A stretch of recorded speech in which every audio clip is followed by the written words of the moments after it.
What's going on, everybody? Welcome back to Redriveraviation. Hope you all have a fantastic day today. And today we have yet another model review of Plane Sputter's DKs. Here we have the GeminiJets 1:400 scale Delta Airlines McDonnell Doubles MD-88, and this is the 2019 release. Dylan, how's it going today, and what are you thinking?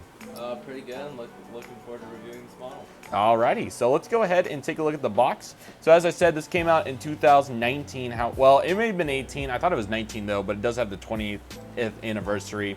Gemini overlapped some boxes in 2019, so I'm thinking that's what happened here. I could be wrong though, but nevertheless, got all the various characteristics outside of that would make this a standard box. Just taking a look around, you know, Mickey Mouse Clubhouse, nothing too crazy here, but certainly looks good here with the various characteristics. Back of the box, it does say 2018, but they've done that several times where it says 1 year and it's actually the following year. So what can you do besides just get after it?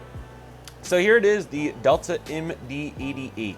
Now this aircraft is a really good one. They did a good job here with the mold and the other characteristics that make this aircraft what it is. Dylan, would you like to explain where you got this and how much you got it for? I got this at the Dallas One Day Show last, what was it, April? March? April, correct. April.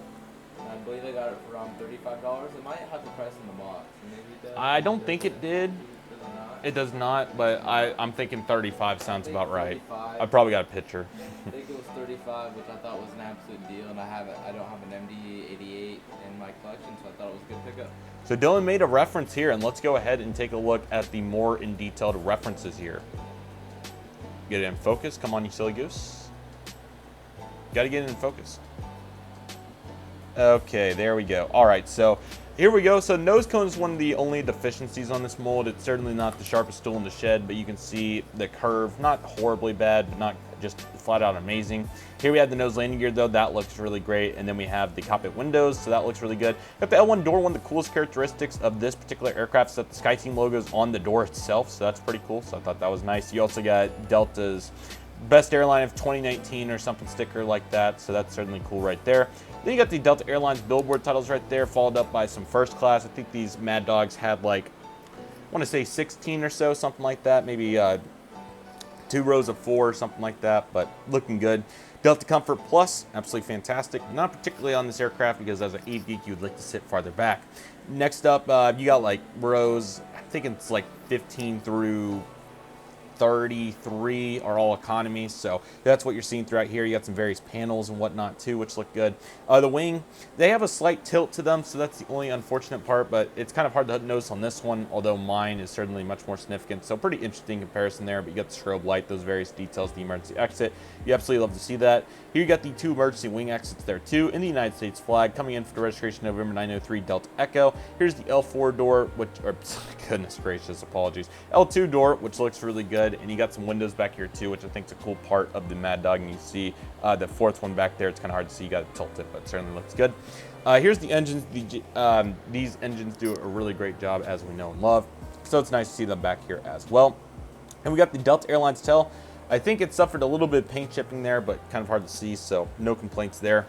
You got the fleet code of 9503, so that also looks really good. 9003 rather, excuse me. The MD-95s are 95. That's what I was used to, so apologies there. And you also got the horizontal stabilizers, which have a really cool angle on them, and they also look really good just in general.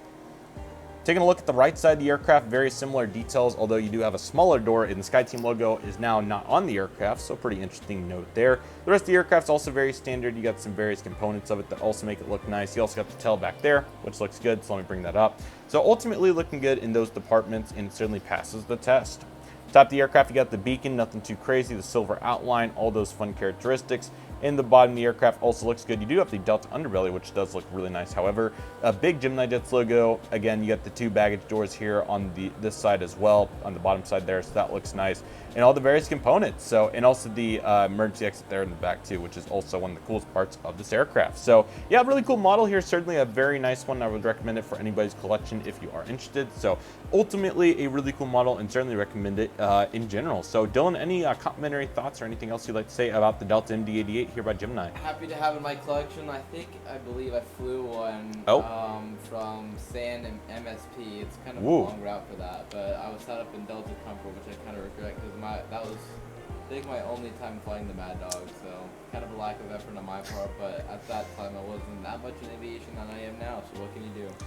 What a lack of effort, but yes, Dylan does provide a good reference here with regards to Delta and how they utilized the MD-88s and 90s. So they did fly mainly the 90s out of MSP, but some 88s also came in there. But yeah, very long route for that. Usually these aircraft were more found out of Atlanta, but pretty interesting there that that aircraft did make a reference at MSP. So very cool to see that. And lack of effort on Comfort Plus. Hope you don't do that again. He didn't do it on the 717 at least, so he's got that going for him. But nevertheless, really cool model and can't recommend it enough. And if you can find it, it's pretty challenging to find, but I recommend going to one of those collectible shows or another event that might provide that exact aircraft. So really cool looking here. It looks absolutely fantastic, and we really appreciate you watching today's video. So with all that being said, that'll do for today's video, everybody. Thank you all so much for watching. I really hope you all enjoyed today's video. And it's Redriveraviation. I want to thank you all so much for watching. Take it easy, everybody. Stay safe. Just process. Do what you love and love what you do. My name's Redriveraviation. I want to thank you guys so much for watching, and I'll see you all soon as Redriveraviation is signing off.